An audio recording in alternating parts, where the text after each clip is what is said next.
হালকা না ভারী? অনেক ভারী। ঠিকই আছে, চলো। পাচ্ছি না, তুমি হ্যাঁ, নাও।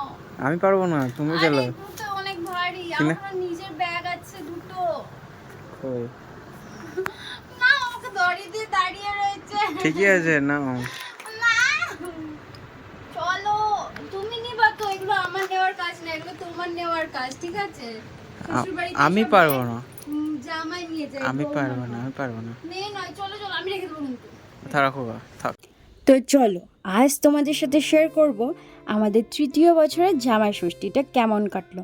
আশা করছি তোমরা টাইটেল আর থাম্বনেল দেখে বুঝতে পেরে গেছো, তবুও আমি বলে দিলাম। তো চলো, ভিডিওটা এর থেকে বেশি আগে যাওয়ার থেকে আমি আমার ইন্ট্রোটা দিয়ে নিই। তো হে গাইজ, আমি গুড্ডি আর তোমরা দেখছো গুড্ডিস ভ্লগস।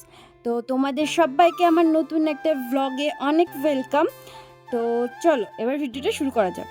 প্রথমে দেখছো আমরা চলে এসেছি বাড়িতে, আর সন্ধেবেলা এসেছি তার কারণ সকালবেলা আমাদের গঙ্গায় গিয়ে ষষ্ঠী হয়, গাছতলায় নয়, তো আমাদের সেখানে কোনো কাজ থাকে না। আর আমাকে মা বলেছিল সকালেই আসতে, আমি ইচ্ছে করে আসিনি, কারণ আজকের দিন আমাদের বাড়িতে সেরম কিছু হয় না। তো ভাইরা এখানে আমাকে ঠান্ডা দিয়ে নিল। সেটা খাওয়ার পরে আমি চলে গেছিলাম পূজার সাথে দেখা করতে, কারণ ওর সাথে আজ আমার দেখা করার কথা ছিল। তোমরা তো সবাই জানো পূজা আমার কে।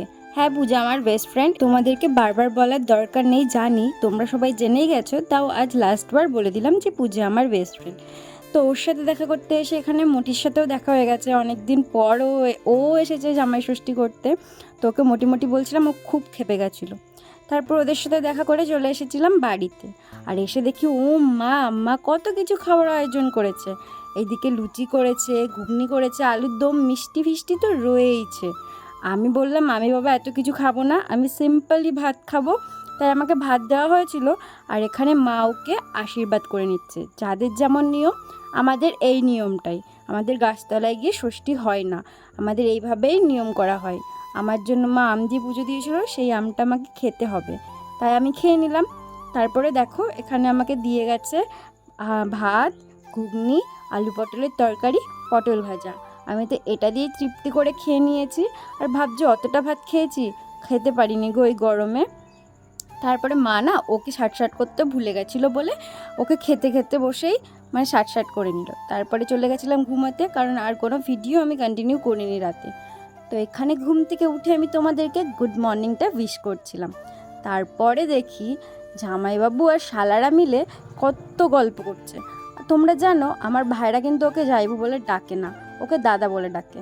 ওদেরকে বলা হয় যে কেন তোরা যাইবুকে দাদা বলিস, বলে আমাদের যাইবুর থেকে দাদাটাই বেশি ভালো লাগে, নিজের মনে হয়। তো ঠিক আছে, বাচ্চা মানুষ, ওরা যেটা বলে খুশি হয় সেটাই বলা দরকার ওদের, মানে বলতে দেওয়া দরকার। তারপরে সকালবেলা বেরিয়ে গেছিলাম আমি আর ও বাজার করতে, কারণ বাবা কাকু কেউই বাড়িতে ছিল না, তাই বাজার করার দায়িত্বটা পড়েছিল আমাদের ওপর। তারপরে দেখো এখানে এসে দেখি গেট পড়েছিল, আমরা আসার সঙ্গে সঙ্গে গেটটা উঠে যাই বলে এত ভিড়। মাছের বাজারে গিয়ে তো মাছের কেনাকাটা হয়ে গেল। তারপরে এসেছিলাম মিষ্টির দোকানে, কি মিষ্টি নিব আমি নিজেই ঠিক করতে পারছিলাম না। প্রথমে দেখে নিলাম কি নেব, তারপরে এখানে হাজব্যান্ডকে বললাম যে আমি কি মিষ্টি নেব। তো এখানে দেখো আমি মিষ্টি নিয়ে নিচ্ছি, আর ও এই ফাঁকে মানে আমি মিষ্টি নিচ্ছি বলে রাস্তার ওই পাড়ে গিয়ে দাঁড়িয়েছিল। কতটা বদমাশ! আমি একা মিষ্টি নিয়ে এখানে চলে আসছি। মিষ্টি নিয়ে নেওয়া হয়ে গেছে, এবার যাব মাংস নিতে। জামাই ষষ্ঠী বলে কথা, স্পেশাল কিছু হবে না তাই কখনো হয়? দেখছো আমরা যাওয়ার সাথে সাথে একটা মানে খাসিকে পুরো কেটে নেওয়া হলো। আর এখানকার খাসিটা পুরো পিওর খাসি হয়। এখান থেকে মাংস নিয়ে চলে গেছিলাম আমি বাড়িতে, কারণ বাড়িতে আসার পরেও আমার অনেক কাজ ছিল। তো এখানে ও তো শুধু সেদ্ধ ভাত খেয়ে নিচ্ছে, আর আমি এখানে ভাত খাচ্ছি। আমি তরকারিও নিয়েছিলাম, কারণ আমার সেদ্ধ ভাত খাওয়া হয় না। মানে সেদ্ধ খেতে ভালোবাসি, কিন্তু আমার সেদ্ধ ভাতের সাথে একটু তরকারি হলে ভালো হয়। তারপরে দেখো এখানে ভাত খেয়ে আমি তোমাদেরকে বললাম না আমার কিছু কাজ ছিল, সেই কাজে লেগে পড়েছি। এখানে আমি ওকে আজ মাটির থালাতে খেতে দেওয়া হবে বলে মাটির কিছু থালা বাসন নিয়ে এসেছিলাম। ওগুলো একদমই প্লেন ছিল, যেটা দেখতে আমার একদম ভালো লাগছিল না বলে আমি বাড়িতে এসে রং করে ওগুলোকে সুন্দর করে সাজিয়ে নিয়েছি।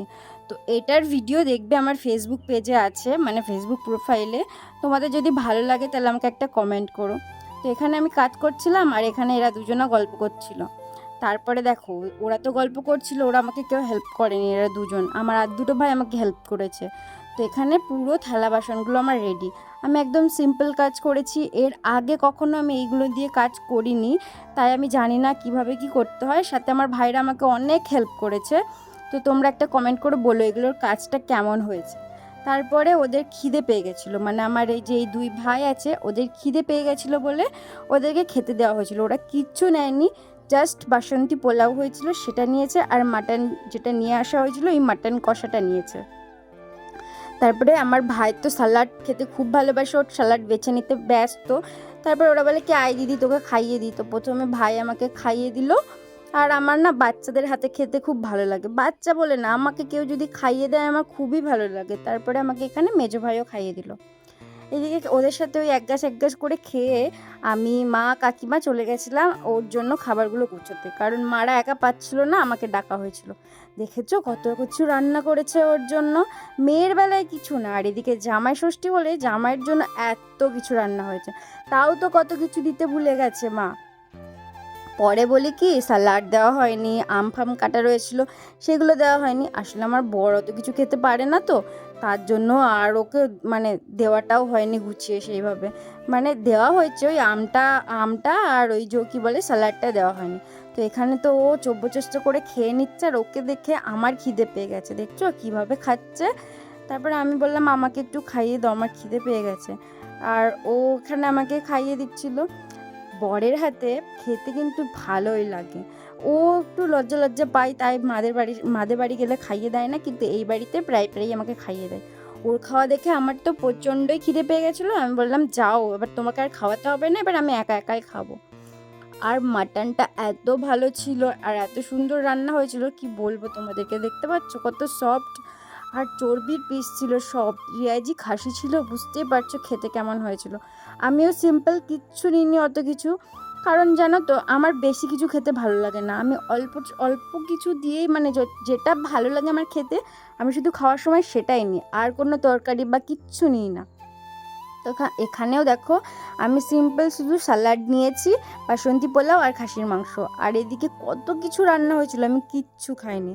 খেয়ে দিয়ে চলে গেছিলাম বেশ একটু ঘুম দিতে, কারণ খুব ঘুম পাচ্ছিল। ঘুম থেকে উঠে দেখি আমার চোখ মুখ ফুলে গেছে, আমি সেটাই তোমাদেরকে বলছিলাম যে দেখো আমার চোখটা কিভাবে ফুলে গেছে।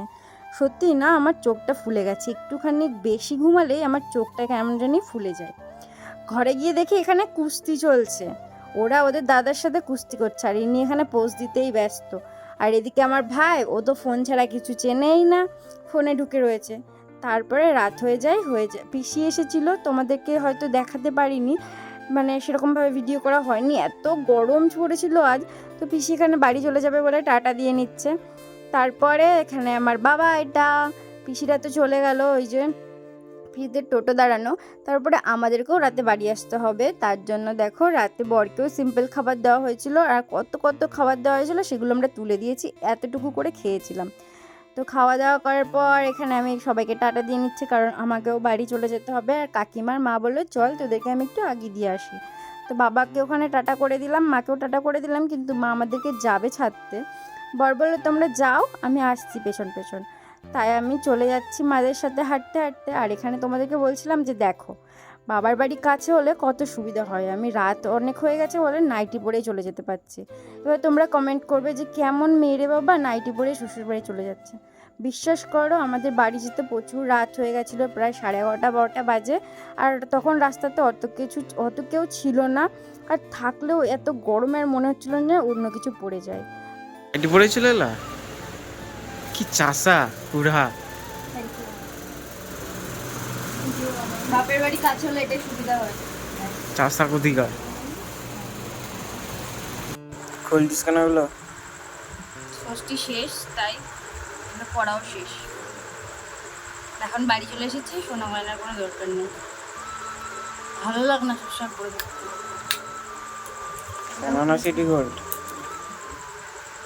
সিটি গোল্ড, হ্যাঁ সিটি গোল্ড। বাজারে তো কিনতে পাওয়া যায়, বাজারে বহুত কিনতে পাওয়া যায়। তো যাই হোক আজকের আমার ব্লগ ভিডিও এখানেই শেষ করছি, এখন রাত হয়ে গেছে, আর কোনো ভিডিও কন্টিনিউ করবো না, এখন তো ঘুমিয়ে পড়বো। তো আমার এই ভিডিও মানে এই ব্লগ ভিডিও তোমাদের কেমন লাগলো সেটা কমেন্ট করে জানাতে ভুলবে না কিন্তু। তো আজকের জন্য টাটা, গুড নাইট।